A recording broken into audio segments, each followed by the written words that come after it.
Welcome to my YouTube channel world literature. आज जो topic discuss करने वाले हैं वो है Billy Budd by Herman Melville. Herman Melville का ये नॉवेल है जिसको आज हम डिटेल से डिस्कस करने वाले हैं। फर्स्ट ऑफ ऑल अपने राइटर को डिस्कस करेंगे, देन इस नॉवेल का हम हिस्टोरिकल कॉन्टेक्स्ट देखेंगे एंड उसके बाद जो है वो हम इसकी डिटेल स्टोरी को जो है वो डिस्कस करेंगे।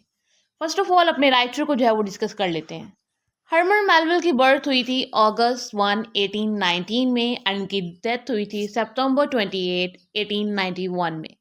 अमेरिकन नॉवेलिस्ट थे, short story writer and poet थे एंड ये अमेरिकन रेनेसांस पीरियड से जो है ये बिलोंग करते थे कि जब अमेरिकन लिटरेचर में रेवोल्यूशन आ रहा था उस टाइम पे जो है ये अपनी पोइट्री जो है वो लिख रहे थे। फर्दर आते हैं अपने नोवेला के इंट्रोडक्शन की तरफ। बिली बर्ड ये जो नॉवेला है एक्चुअली में इसको सेलर एंड इनसाइड नैरेटिव भी कहा जाता है, या फिर इसको बिली बर्ड फॉर टॉपमैन भी जो है वो इसको टाइटल जो है वो दिए जाते हैं। एंड ये जो नॉवेला है इसको अमेरिकन राइटर हरमन मेलविल ने लिखा है एंड ये अनकम्प्लीट था। मीन्स कि जब हरमन मेलविल की 1891 में जो डेथ होती है तो ये नॉवेला उस टाइम वो लिख रहे थे इनकम्प्लीट रह जाता है। बाद में जो है वो इसको पब्लिश जो है वो करवा दिया था। नोवेला का हिस्टोरिकल कॉन्टेक्स्ट अगर हम देखें, इसके जो बैकग्राउंड में स्टोरी है या फिर जो बैकग्राउंड की सेटिंग है उस टाइम पे जो है वो किस टाइप की मूवमेंट्स चल रही थी, तो उस टाइम पे जो ग्रेट ब्रिटेन है उसका कॉन्फ्लिक्ट चल रहा था नेपोलियन फ्रांस के साथ। मीन्स कि जो ब्रिटिश रॉयल नेवी है वो न्यू सेलर्स को जो है वो हायर कर रही थी ताकि अगर कोई वॉर हो या फिर कोई कॉन्फ्लिक्ट हो तो उसके लिए जो सेलर्स हैं वो उनकी हेल्प कर सकें, खुद को जो है वो डिफेंड कर सकें। एंड इस स्टोरी के बिहाइंड जो आज हम डिस्कस कर रहे हैं उसमें नॉर्ड म्यूटनी आ जाती है। और सेकंड ये है कि उस टाइम पे सैंडविच म्यूटनी भी हुई थी। और एंड इस स्टोरी के बैकग्राउंड में हमें डेंजर ऑफ म्यूटनी भी मिलता है कि क्योंकि ये सारा जो नोवेला है वो शिप्स में है, सेलर्स हैं, कैप्टन है, ये सब कुछ है।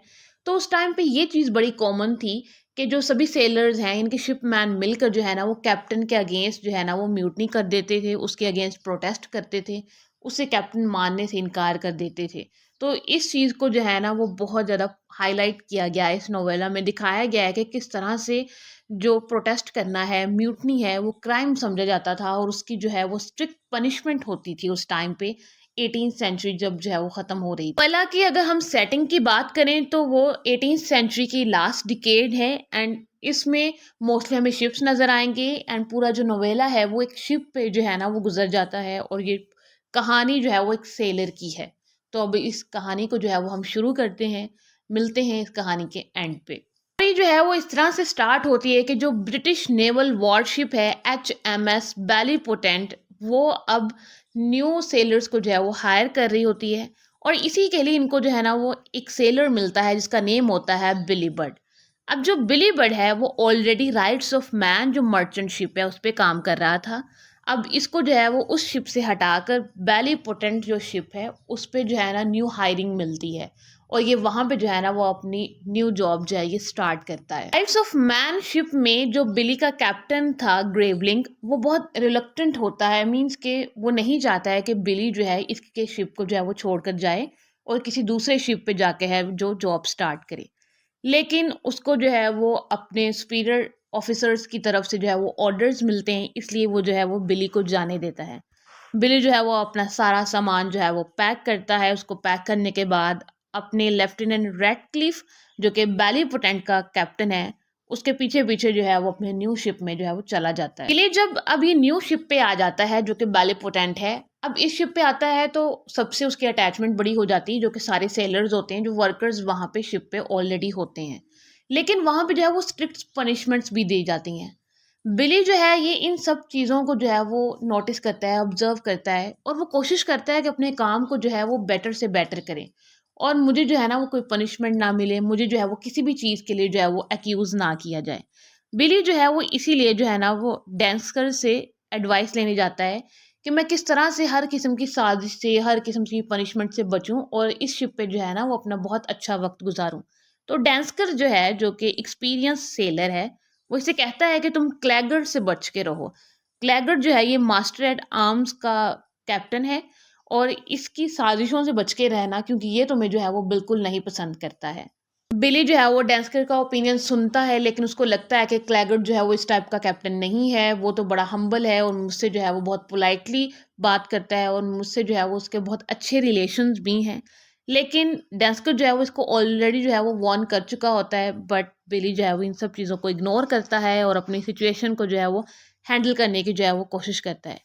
बट वन नाइट क्या होता है कि बिली जो है वो सो रहा होता है और एक पर्सन आता है और उसको आके उठाता है और उसको कहता है कि मेरी जो है वो हेल्प करो। अब वो जो पर्सन होता है, वो जो इंसान आकर बिली को सोते से उठाता है, उसकी शक्ल तो वाज़िया नहीं होती है क्योंकि वो अंधेरे में खड़ा होता है और वो इसको कहता है कि मैं तुम्हारी जो है ना वो मदद करना चाहता हूँ या फिर तुम मेरी मदद करो। इवन कि वो बिली को जो है ना वो 2 रुपीज़ भी जो है वो ऑफ़र करता है। लेकिन बिली को लगता है कि शायद ये कोई प्लान है, कोई इससे जो है ना वो मेरी रेपुटेशन ख़राब हो सकती है। तो वो ऊँची आवाज़ में जो है वो चिल्लाना शुरू कर देता है। इससे वो जो इंसान इसको उठाने के लिए आया था वो वहाँ से भाग जाता है। इतने में ही 2 और सेलर्स आते हैं और आकर बिली से पूछते हैं कि तुम यहाँ आके क्या कर रहे हो? तो बिली कहता है कि यहाँ पे जो है ना वो कोई और सेलर था और मैं उसको कह रहा था कि तुम अपनी जगह पे वापस जाओ। अब जो है वो बिली के अगेंस्ट बहुत बड़ी प्लानिंग जो है वो हो चुकी होती है। नेक्स्ट डे क्या होता है कि क्लैगर्ट जो है वो कैप्टन वेयर के कैबिन में जाता है और उसको कहता है कि इस शिप में म्यूटनी प्लान हो रही है। मीन्स के प्रोटेस्ट को जो है वो प्लान किया जा रहा है और वो प्रोटेस्ट प्लान करने वाला बिली है। बिली जो है वो आपके अगेंस्ट म्यूटनी जो है वो प्लान कर रहा है कि वो आपकी कैप्टनशिप को जो है वो ख़त्म करना चाहता है। जब कैप्टन वेयर इस चीज़ को सुनते हैं, क्योंकि उस टाइम पे जो म्यूटनी है वो बहुत ही एक स्ट्रिक्ट चीज़ थी, बहुत ही स्ट्रेंज चीज़ होती थी या फिर उससे जो है वो आपकी रेपुटेशन को बहुत ज़्यादा जो है वो ख़तरे होते थे। तो इस चीज़ को सेव करने के लिए जो है ना वो उसको जल्दी से कैबिन में बुलाया जाता है बिली को, और बिली जो है वो उसके अगेंस्ट फिर इन्वेस्टिगेशन की जाती है। बिली को कैबिन में आके पता चलता है कि क्लैगर्ट ने उसके अगेंस्ट जो है ना ये सारे इल्ज़ामात लगाए हैं कि उसने जो है ना वो म्यूटनी प्लान की है।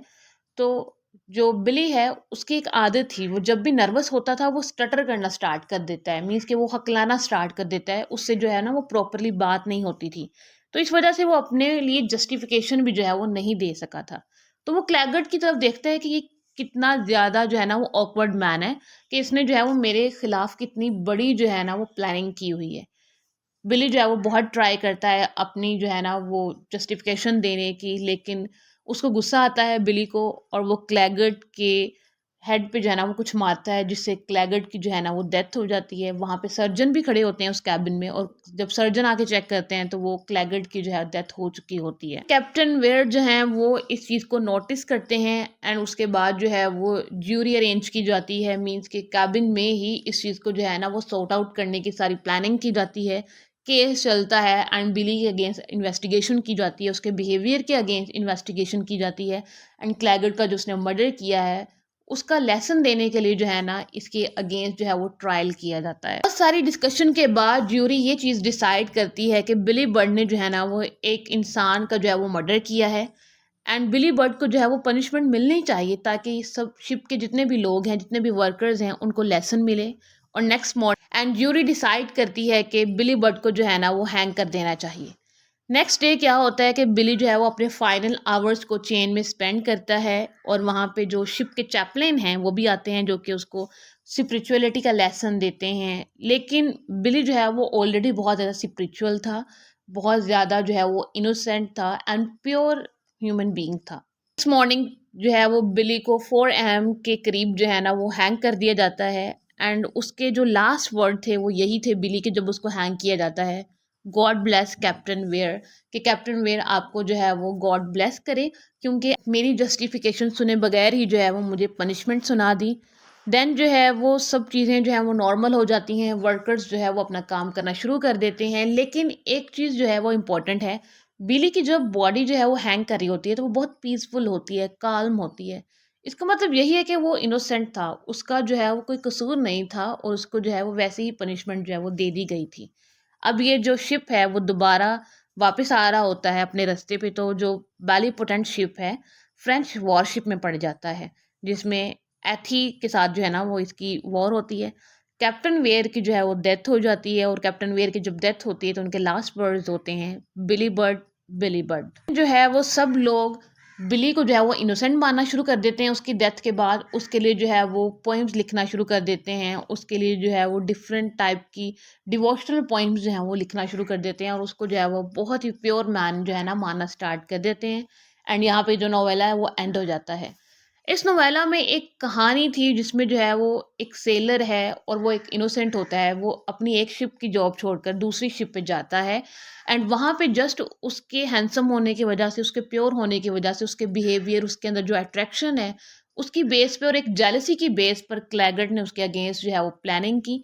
इवन के क्लैगर्ट की खुद भी डेथ हो गई और उसकी वजह से जो है वो बिली की भी जो है वो डेथ हो गई। आज के लेक्चर में बस इतना ही। आई होप कि ये जो लेक्चर है वो आपको समझ आया होगा। वीडियो को लाइक और शेयर और चैनल को ज़रूर सब्सक्राइब कीजिएगा। Thanks for watching my channel.